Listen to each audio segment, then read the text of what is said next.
चुप रहने के फायदे। बौद्ध कथा, बुद्धिस्ट स्टोरी ऑन साइलेंस इन हिंदी। बहुत समय पहले की बात है। एक शांत और सुंदर गांव में एक बुद्धिमान बौद्ध भिक्षु रहते थे जिनका नाम आनंद था। आनंद अपने ज्ञान, धैर्य और मौन के महत्व को समझाने के लिए जाने जाते थे। वे अक्सर गांव वालों को सिखाते थे कि चुप रहना कैसे हमारे जीवन में शांति और संतुलन ला सकता है। गांव में एक युवा व्यक्ति था जिसका नाम सूरज था। सूरज बहुत बातूनी और उत्साही था। वो हर समय बोलता रहता था, चाहे उसकी बातों का कोई महत्व हो या नहीं। उसकी आदत थी कि वह किसी भी चर्चा में अपनी राय देना चाहता था, चाहे वह सही हो या गलत। उसकी इस आदत से लोग परेशान रहते थे, लेकिन वह खुद इस बात को नहीं समझता था।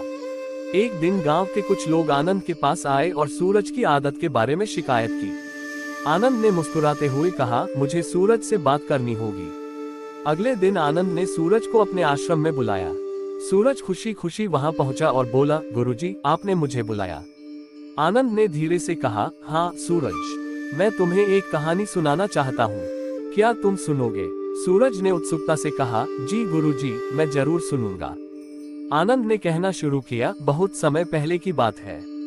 एक राजा था जो बहुत ज्ञानी और न्यायप्रिय था। उसका एक वफादार मंत्री था जिसका नाम चंद्र था। चंद्र राजा का प्रिय था और हमेशा उसकी सलाह मानता था। लेकिन एक बात थी जो चंद्र को परेशान करती थी। राजा की आदत हर छोटी बड़ी बात पर तुरंत प्रतिक्रिया देने की थी।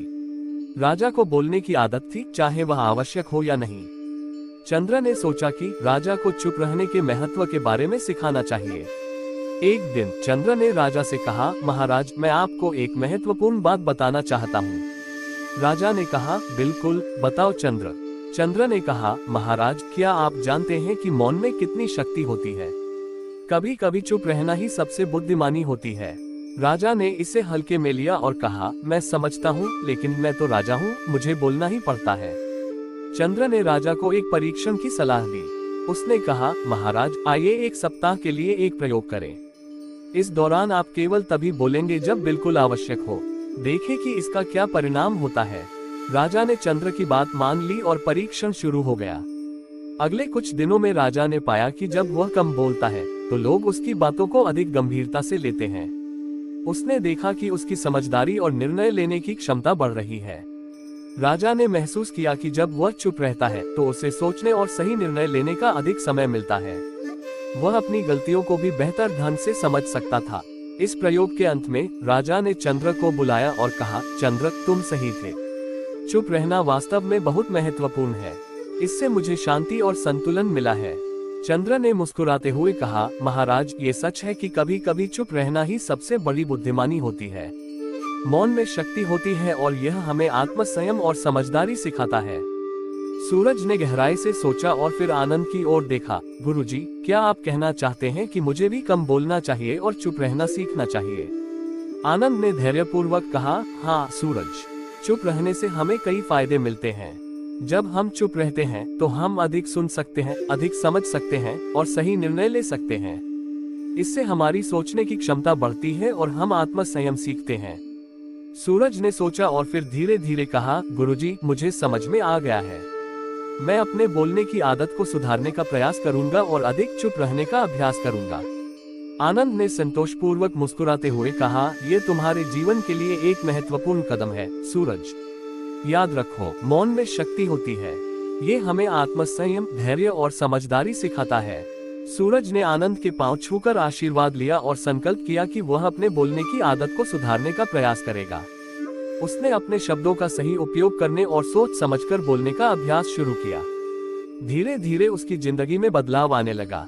उसके संबंध सुधारने लगे और लोग उसे सम्मान और प्रेम देने लगे। आनंद ने सूरज को देखकर गर्व महसूस किया और सोचा कि अगर हर व्यक्ति चुप रहने के महत्व को समझे और इसका पालन करे तो ये दुनिया कितनी सुंदर और शांतिपूर्ण हो सकती है।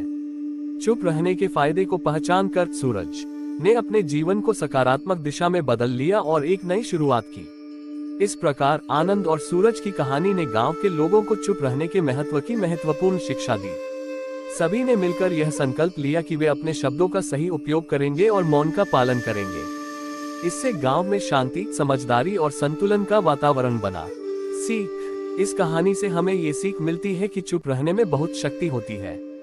मौन हमें आत्मसंयम, धैर्य और समझदारी सिखाता है। जब हम चुप रहते हैं तो हम अधिक सुन सकते हैं, अधिक समझ सकते हैं और सही निर्णय ले सकते हैं। इसलिए हमें मौन का महत्व समझना चाहिए और इसे अपने जीवन में अपनाना चाहिए। तो दोस्तों, आपको Buddha motivational story in Hindi कैसी लगी? आप अपने बहुमूल्य कमेंट्स के माध्यम से हमें जरूर बताएं। ऐसी ही ज्ञानवर्धक, नैतिक, शिक्षाप्रद कहानियां पढ़ने के लिए हमें सब्सक्राइब करना न भूलें। धन्यवाद। नमो बुद्धाय।